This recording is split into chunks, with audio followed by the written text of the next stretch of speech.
to Tibra's Den, everyone. My name is Whitney and welcome to today's special Halloween video.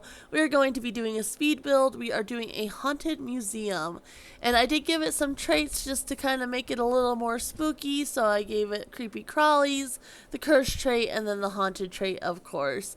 And so I kind of went with my layout like it's kind of like an abandoned house that somebody came in and decided to brick over, because you'll see with the layout when I get there that it's kind of like a living room, and then you go into a kitchen, and then there's like 3 different bedrooms and a bathroom, but the hallways are extremely narrow. There's no windows or anything like that, so I figured it was kind of abandoned, and when somebody came in, they didn't just tear it all down, they just kind of renovated a little bit and added some bricks to like brick over the windows, things like that.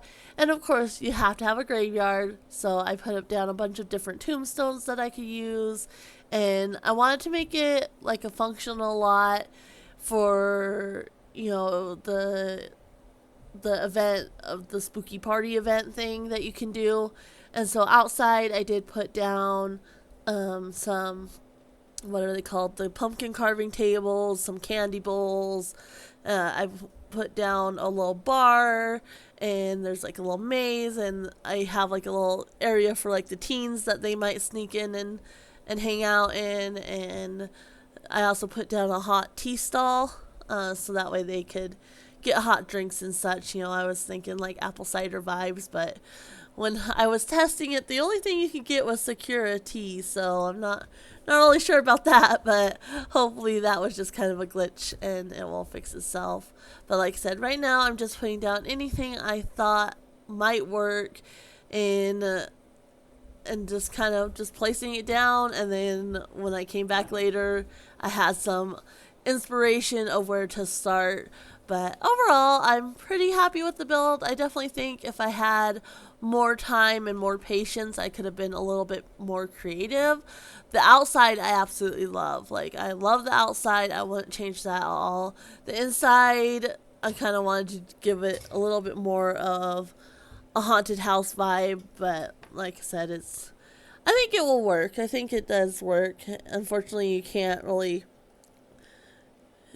you know, have scary interactions with the Sims either, which is kind of frustrating, especially this time of year. You know, I would love to be able to do like a scary storyline or something like that. But, and definitely stay tuned for later on. I do test it out with my farm girl sim, the farmer's daughter, and so I bring her in and test out the build, make sure that they can go through everywhere that they need to go through.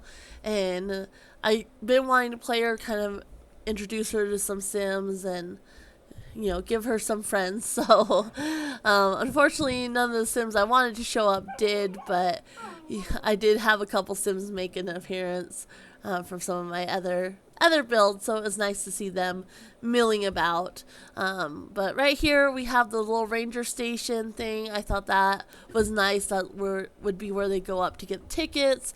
And then of course I have a bathroom, and I put spiders all over everywhere, so those are definitely a little bit creepy, especially if you do not like spiders.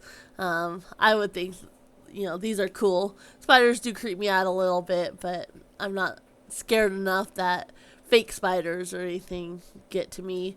And even if they're like dead spiders, I don't mind those either. But real spiders definitely freak me out a little bit.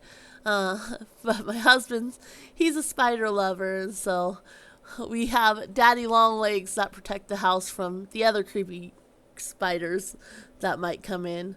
Anything else though, I'm like, nope, you have to get it out of here.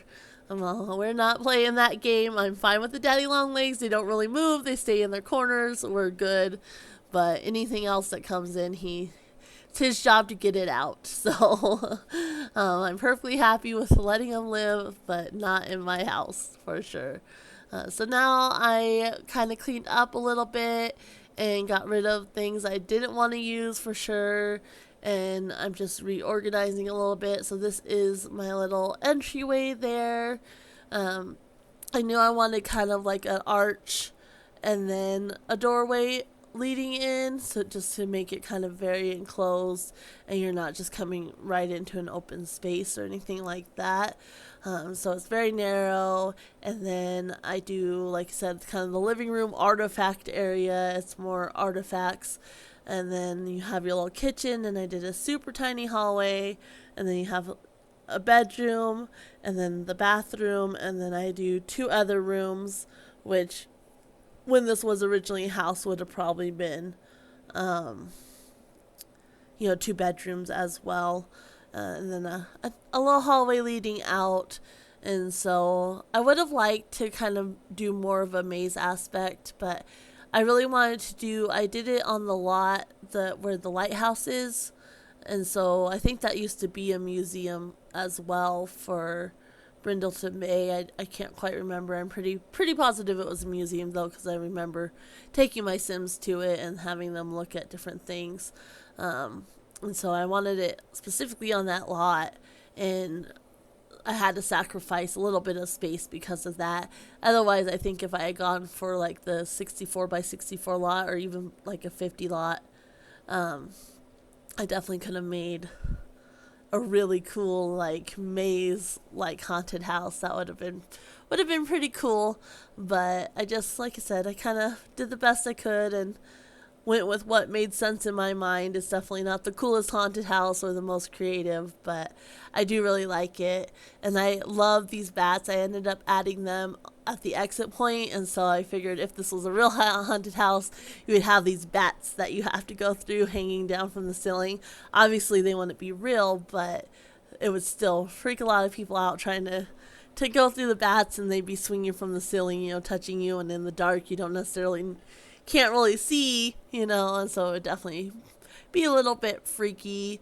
And then I did this part covered, but still, it's kind of outside, but it is covered and enclosed. And that's, I actually put the cow plants down in there. And so when you exit, you have to go through the cow plants. And I figured some Sims might get eaten.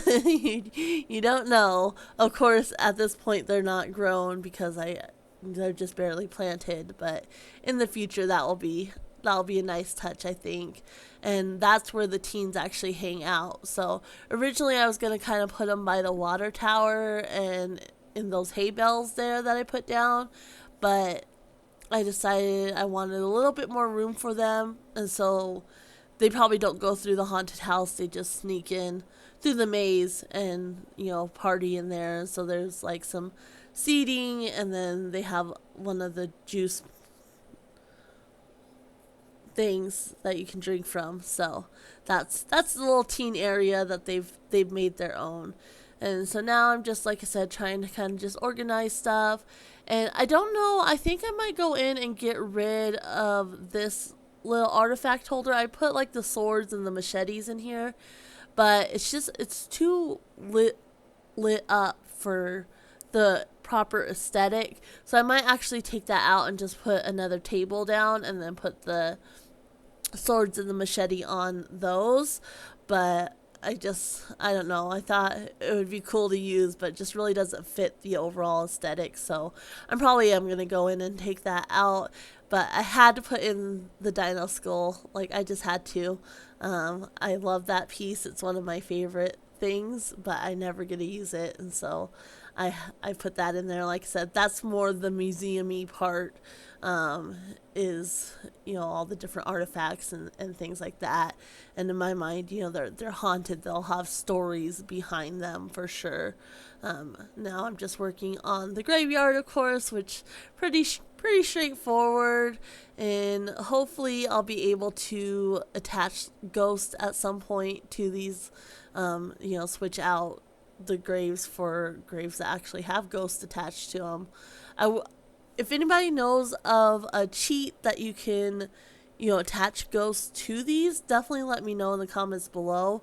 If there is a cheat, I would love to just do that. But eventually I probably will, as Sims die off and such. I'll take their graves and put them in there. But that's definitely something I would love to do, and that way they could, mourn and everything like that. And then of course I had the little animal part as well. Had to add that. So And I like how this, like I said, overall I like how this build really turned out. You know, for what it is, I think I did a pretty good job. And now again, just trying to put down some stuff, work on the entranceway still. And I put all the yarnies, there's a yarny in every room, and I sized them up, and they're just, I think the yarnies are super creepy, and so I thought they were perfect to go in the haunted house. So every room has a yarny, and that would definitely be a creepy factor. And you can actually view them, so they work for the museum aspect as well. And then I had these relics from Jungle Adventure that I kind of made a walkway with and put different items. And you have to have an easel, so I put an easel in, and then I sized up one of the dolls and put in front of the easel. So that's what you see there as well. And then of course the covered statue, that's a custom content piece. And all the tables with the cloth and such, I think I put the bed, the tables, what else did I do? There's a chair. Those are all actually custom content pieces. I think I did covered boxes, the covered statue. There's like a covered mirror that I put in there. So I just did a bunch of covered, kind of amp up that spooky feel. I might do another build in the future when I maybe have a little bit more time and really do like a full on like real haunted house, not just a haunted house that somebody made for scares or anything like that. I think that would be really cool with some of the items I have. Kind of made me think of, I absolutely loved the Olsen twins growing up, which, I mean, if you're if my age, who didn't? But I loved them growing up, and they had the mystery where they solve mysteries and such, and one of them they go into like this spooky house and everything's all covered in sheets and it's really creepy. And so that's kind of the vibes I was getting from all these covered items. And so I would love to do like a full on haunted house for sure. But now I'm just working on the outside, and I put pumpkins everywhere. And so I did the uncarved pumpkins. I put like a table, so I put all the pumpkin carving kits out there as well. And so I put tables, which is a bunch of pumpkins, and you'll see that here in a second when I get back out there. I'm finding more stuff to put down, but I kind of jumped back and forth a lot in this build, between the kitchen and then the outside and the main living area. But anyway, so I put down these pumpkin carving stations, and so I have tables with uncarved pumpkins, and I figure you go in and you choose your pumpkin, and then you can take it over to the pumpkin carving station. And then I also put down a bunch of carved pumpkins, so if people didn't want to take their pumpkins home, they could set them around and add to the decor. And of course some of the staff probably carved and made it more festive, of course. And so you'll see I put a bunch of pumpkins on the hay bales and just around in front there leading into the maze.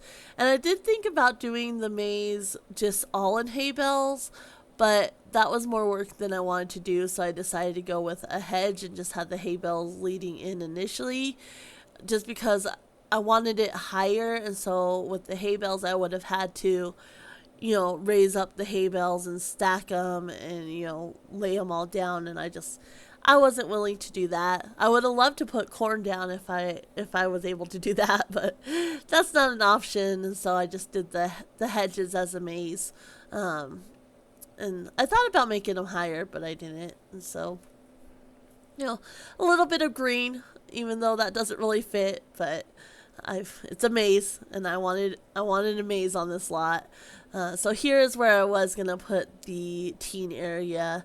And so you'll see I put down the little juice thing, and I end up moving that later on. So, but just back inside now, of course. And that altar, so if any of you watched the videos this week, I said that I had downloaded the Grim Reaper mod, and I didn't know, what happened, where it was. Well, I found the altar, and so I can now bring my Grim Reaper sim and have her do that, which I definitely will do at some point, and actually turn her into the Grim Reaper so she can collect souls and everything like that. So I was glad I was able to find that, and I actually found like the different little packages and such that comes with it when I was going through. So I was really happy about that. But that's the kitchen, and I put the real ravens. They're part of the custom content that I got with all these Halloween stuff. I put them everywhere, and then I like this. I had the little rubber ducky. I sized it up and then put a raven on its head, and then the mirror is super creepy with that face. I think that's my favorite piece out of everything, is that mirror. Definitely, if I went in there and saw that in the mirror, I would be freaked out. But mirrors kind of freak me out anyway. Like, if I watch a scary movie and then I need to go to the bathroom, I do not look in the mirror. Like, I refuse to look in the mirror. It just, that creeps me out. And any scary movies with, like, a mirror aspect, like Bloody Mary or anything like that, those movies creep me out the most. And then I have a hard time, kind of getting over them. I definitely hold on to that. And then I found all the little babies in the debug menu too. And so I used the covered bassinet, and then I put all these creepy babies standing in front of them. And then I sized up some of the nesting blocks and put the puppets in those. And so you walk in, so you go through the robot room, which is kind of creepy. And then you have Servo with the blower machine thing, which gave him that kind of, most haunted house have the man with the chainsaw, and so Servo with the blowy thing is my version of the man with the chainsaw. So you go through the creepy robot room with all these robot arms, and then you walk in here and you have all these puppets staring at you and all these creepy kids. I would be spooked in this room if I was going through it. So and then I put a bunch of like I put the Reaper gnome and the skeleton bear and the bat bear, and then the Strangerville thing, and then I put the one from Jungle Adventure, and I actually end up moving her into the other bedroom and seat her in the chair, and then I put this puppet kind of coming out of the curtain, and then this creepy guy. So once you get through the rooms, you have to go down this hallway, and I put a couple balls, just kind of reminding me of like The Shining, having the ball, and that might move. Obviously it won't in The Sims, but that was my envision. And then you walk past the creepy puppet, and then you walk past the puppet box, and there's something coming out of it. Definitely creepy. And then you have to go through the bats to get outside. So like I said, I tried to do things that I thought would be creepy in real life, even though it's really not so creepy in The Sims. And then I had all these full moon lights, so I put them around and took out any of the other lights. It's just the full moon lights to kind of add that as well. And then the roof, I don't know how well I did on the roof. I like it, but I don't know that it's the greatest roof. Again, I really struggle with roofs. Thank goodness I didn't have to do any windows, because I struggle with those too. So hopefully the roof's not too bad. And then, like I said, I do go in and put a bunch of spiders everywhere, which I think just add to the creep factor. And just checking to make sure I like everything. Now here I am adding the spiders, and then we're going to go ahead and get on with our little tour of it, going along with our farm girl there. I'm really excited for you guys to see Billy Joe again. And she of course has to do her chores before she goes to the haunted house. And so you'll see a little bit of that as well. She does her little chores and takes care of some of her needs before we go into the haunted house. And I left that in because wanted to show you guys, her, if you watched that video. If you haven't, definitely check it out. I love creating her. This is my favorite build I've done on this channel so far, and she's one of my favorite create a sim characters as well. So, and then of course you can see the cow and the sheep playing with each other, which I thought was so cute. And we have Sadie the dog. It's just a lot of fun. I can't wait to actually play with her again. And so I'm definitely, like I said, gonna go in and play with her and make her some more friends. I didn't get to do a whole lot when I was testing through the haunted house. So hopefully I can go in and do that for her as well. Like I said, if you guys want me to do a let's play with any of these characters I'm building, definitely let me know. And so there she is getting her little ticket, and then she's gonna make a quick stop to the cemetery, and you have the creepy hands coming out of some of the graves, and so she's reading some of the gravestones, checking that out. And then she follows, I can't remember what is that Marcus Flex? I might be completely wrong, but she follows him in, and then she's coming in and she checks out some of the statues, the creepy kitchen, and then she comes and looks at the altar, which is super creepy. I just love her. And I love the statue. This isn't too creepy, but when you see him in the mirror, I figure you would come around and be like, whoa. And then, of course, the bedroom and the creepy doll there. I wouldn't want to go past that doll, for sure. So, and then another statue, and you come in the bathroom, and then you have that creepy mirror. And then the robot room with its arms everywhere, and you never know when an arm might twitch. That would be kind of scary, and you don't know if Servo's going to come to life and chase you. And then, of course, we have the creepy doll room and baby room. So creepy. But that's it. I'm going to leave you guys to the screenshots. I hope you enjoy this video. I hope you guys have a great Halloween. Remember to stay safe, but enjoy it as well. And we will see you all on Monday. Bye, guys.